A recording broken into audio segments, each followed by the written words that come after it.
திருவத்தியான உற்சவத்தில் 8ஆம் திருநாளான அன்று வேடுபரி உற்சவம் என்பது விசேஷமாக கொண்டாடப்பட்டு வருகிறது.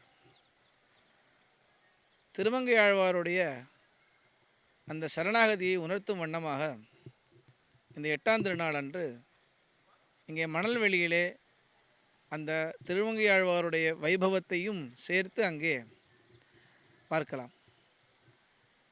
இதில் பொதுவாக ஸ்ரீரங்கத்தில் பொறுத்தவரை சொன்னோம் அப்படின்னா 8ஆம் திருநாள் அன்று குதிரை வாகனம்ன்றது எல்லா உற்சவத்திலையும் பொதுவானது. பிரம்மோற்சவ காலங்களிலும் சரி, அதேபோல் இந்த அத்தியன உற்சவத்தில் 8ஆம் திருநாள் அன்று இந்த வேடுபரி உற்சவத்தை வச்சுருக்கான். திருக்குறையூர் என்ற ஊரிலே ஆலிநாடன் வள்ளித்திரு என்ற தம்பதிகளுக்கு மகனாக பிறந்தார். நீலன் என்ற பெயரோடு அவதாரம் செய்தார். பெருமாளுடைய வில்லின் அம்சமாக திருமங்கை ஆழ்வார் அவதாரம் செய்கிறார். ஒவ்வொரு ஆழ்வாருக்கும் ஒவ்வொரு பெருமாளுடைய அம்சமாக பிறக்கிறார்கள். இதில் பெருமாளுடைய வில்லின் அம்சமாக ஷாரங்கம் என்னும் வில்லின் அம்சமாக திருமங்கை ஆழ்வார் அவதாரம் செய்கிறார். அதனாலே தான் போலும் அவருடைய பாசுரங்களும் அம்பு பறப்பது போன்று அவ்வளோ ஆழமாகவும் அழுத்தமாகவும் வேகமாகவும் பெருமாள் மேலே பாடப்பட்டதோ என்னவோ. திருக்குறையூர் என்ற ஊரிலே அவதாரம் செய்தார். நீலன் என்று பெயரிட்டார்கள் அவரது தாயும் தந்தையும். சோழராஜாவுக்கு தளபதியாக இருந்து கொண்டு வாழ்ந்து வந்தார். அங்கே திருவெள்ளக்குளம் என்ற ஒரு ஊர். அந்த புஷ்கரணியிலே தேவ கன்னிகைகள் எல்லாம் அங்கே ஸ்நானம் செய்து கொண்டு வருவார்கள். அதிலே ஒரு தேவ கன்னிகையானவள் அங்கே இருந்து விட்டால் மீதி தேவெல்லாம் போயிட்டா மேலே. அப்பொழுது அங்கு வசித்து வந்த ஒரு பிராமணர் ஒருவர் அந்த தேவக்கன்னியை பார்த்து யாருன்னு கேட்கிறார். நான் இங்கே வந்தேன், ஸ்நானம் பண்ண வந்தேன், இதெல்லாம் என்னை விட்டுட்டு போயிட்டா, நான் இங்கே இருக்கேன் அப்படின்னார். உன் பேர் என்னென்ன? திருமாமகள் என்று பெயரிட்டார். பெயரிட்டு அந்த குழந்தையை வளர்த்து வந்தார். நாளொரு மேனியும் பொழுதும் வண்ணமாக அந்த பெண் வளர்ந்து வந்தாள். ஒரு சமயம் திருமங்கை ஆழ்வார் அங்கே திருவெள்ளக்குளத்திலே தன்னுடைய ஆடல்மா என்ற குதிரையிலே வரும் சமயத்தில் இந்த பெண்ணை கண்டார். காதல் வசப்பட்டார்.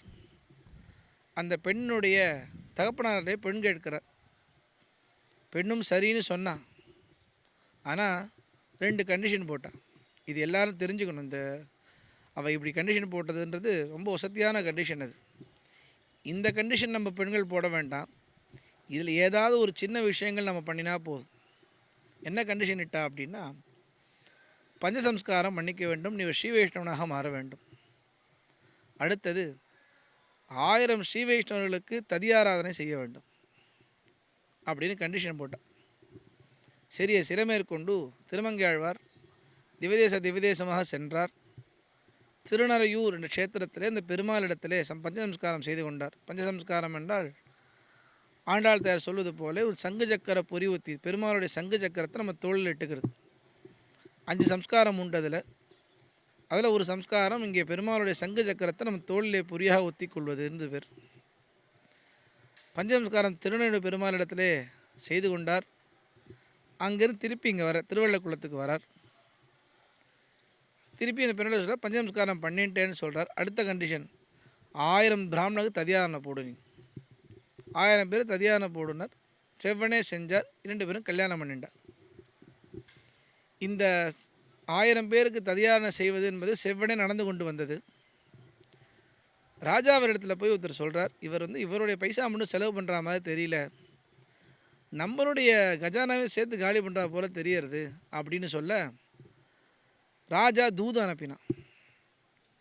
என்ன அனுப்பினா? இதை போல் இது மாதிரி நடக்கிறியாமல் என்ன விஷயம்னு கேட்கறதுல முதல்ல அது ராஜா கொடுத்த ஆளை தள்ளிட்டார். சரி போயிட்டு போகிறாங்க. 2வது முறையும் ராஜா ஆள் அனுப்பினான். அவனையும் தள்ளினர். ராஜா படை சூழ வந்துட்டான். ஆனால் இவருடைய பராக்கிரமம் ஜாஸ்தி. திருமங்கை ஆழ்வார் இப்போ நீலன்ற பேரோடு இருக்கா இல்லையா, அவருக்கு பராக்கிரமம் ஜாஸ்தி.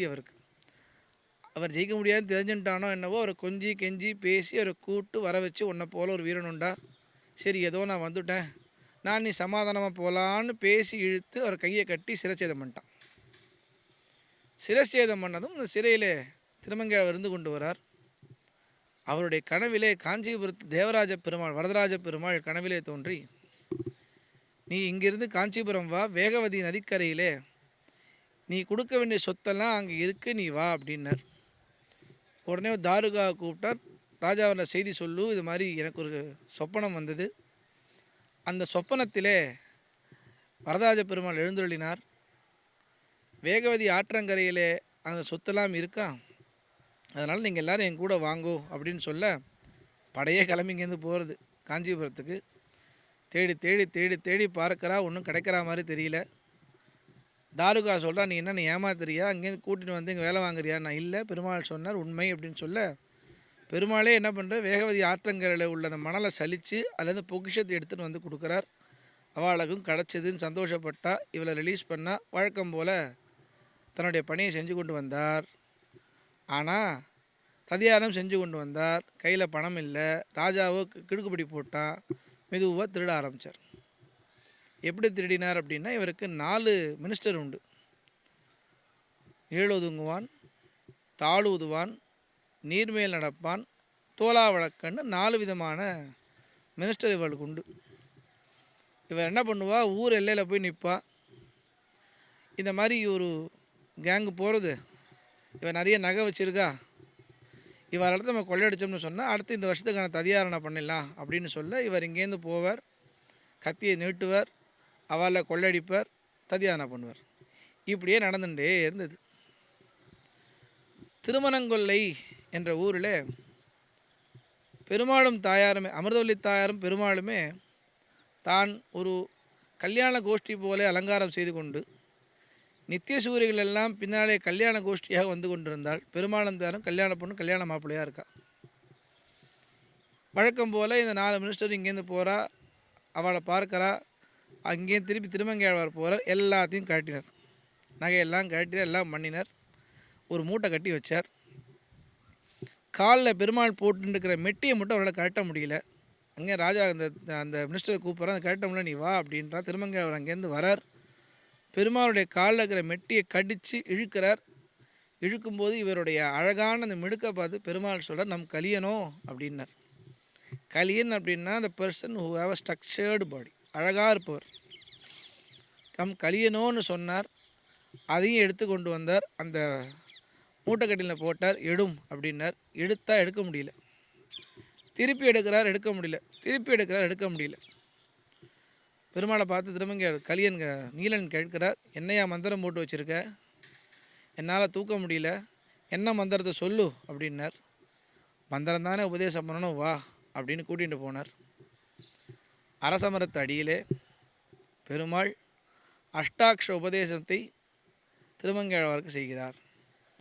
மரத்துக்கு ராஜா அரசமரம், இந்த லோகத்துக்கு ராஜா சார்வபௌமனான பெருமாள். மந்திரங்களுக்கான ராஜா ஓம் நமோ நாராயண அஷ்டாட்சர மந்திரம். அந்த சோழ தேச சிற்றரசரின் ராஜா இங்கே திருமங்கையாழ்வார்.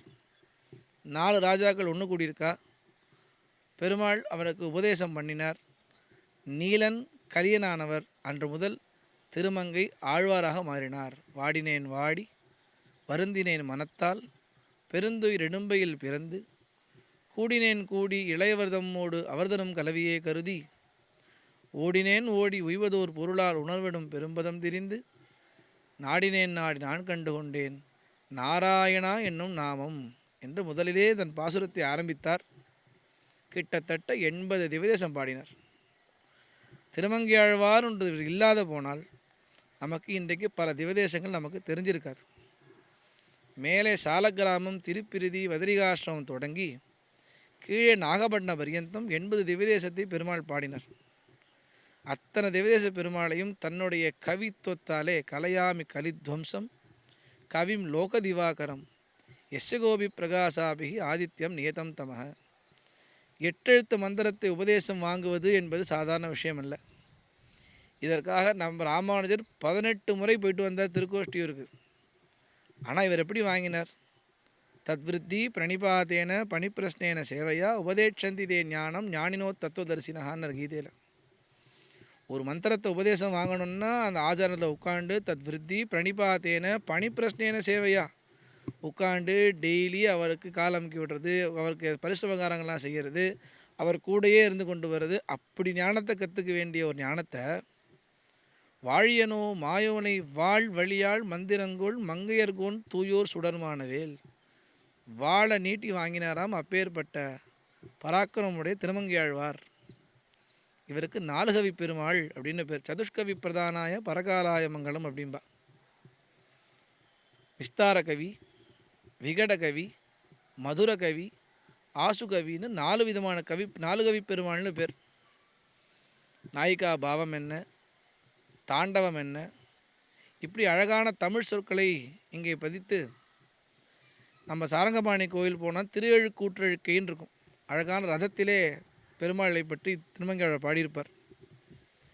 இப்பேற்பட்ட திருமங்கையாழ்வாருடைய வைபவத்தை, தான் எப்படி அஷ்டாட்ச உபதேசம் பெற்றேன் என்ற வைபவத்தை இங்கே நம்பெருமாள் வேடுபரி 8ஆம் திருநாள் அன்று, அத்தியனோத்சவம் 8ஆம் திருநாள் அன்று இதை பெருமாள் குதிரையில் எழுந்தருளி இருந்து திருமங்கையாழ்வார் முதலிலே பெருமாளை சுற்றி வர, திருமங்கையாழ்வாரோட சாதகமாக இருக்கக்கூடிய பலர் இங்கே தடி எடுத்துக்கொண்டு ஓடி வருவார்கள். முதலிலே பெருமாள் திருமங்கையாழ்வார் பெருமாளை துரத்துவார். திரும்பி பெருமாள் இங்கே வந்து நிற்பார். சாட்சாத்காரம் பெற்றவுடன் முதலிலே அவர் மிடுக்கென்று இருக்கக்கூடிய கையிலே ஈட்டிலாம் வச்சுருப்பார். சாட்சாத்காரம் பெற்றவுடன் அஞ்சலி அஸ்தத்தோடு பெருமாள் முன்னே எழுந்தருளியிருப்பார். இந்த உற்சவமானது பங்குனி மாதம் 8ஆம் திருநாள் அன்று திருவாலத் திருநிலையில் நடக்கும். அங்கேயும் 8ஆம் திருநாள் நடக்கிறது. கோலாகலமாக அங்கேயும் நடக்கும். இங்கேயும் ஸ்ரீரங்கத்திலே இந்த உற்சவத்தை இவர் எப்படி இந்த உற்சவத்தை ஏற்படுத்தினதே திருமங்கையாழ்வார் தானே. அவரோட வைபவம் விசேஷமாக இங்கே பெரியோர்கள் இந்த 8ஆம் திருநாள் அன்று இந்த உற்சவத்தை, இந்த வைபவத்தை இங்கே நடத்தி காண்பிப்பர். ரங்கநாதன் எந்த வாகனத்தில் ஏறினாலும் சரி, ஆனால் குதிரை வாகனத்தில் ஏறிட்டார் அப்படின்னு சொன்னால் அவருடைய ஆட்டம் தனி ஆட்டம் தான். வையாளி என்ன, பிடிச்சிட்டு இருக்கிற அந்த அஸ்தம் என்ன, கையிலே அஞ்சலி அஸ்தம் என்ன, குதிரையிலே உட்கார்ந்துக்கூடிய அந்த அழகு என்ன. இந்த அழகான திருமங்கையாழ்வாரையும் சேவிப்போம். இந்த அழகான ரங்கநாதன் இங்கே குதிரவால் எழுந்தலும் சேவிப்போம். நீலன் ஆலிநாடன் எவ்வாறாக திருமங்கையாழ்வாராக மாறினார் என்பதை குறிக்கும் வண்ணமாக இந்த 8ஆம் திருநாள் அன்று வேடுவரி உற்சவத்தை எல்லோரும் அனுபவிக்க வேண்டும். நாமும் அனுபவிப்போம்.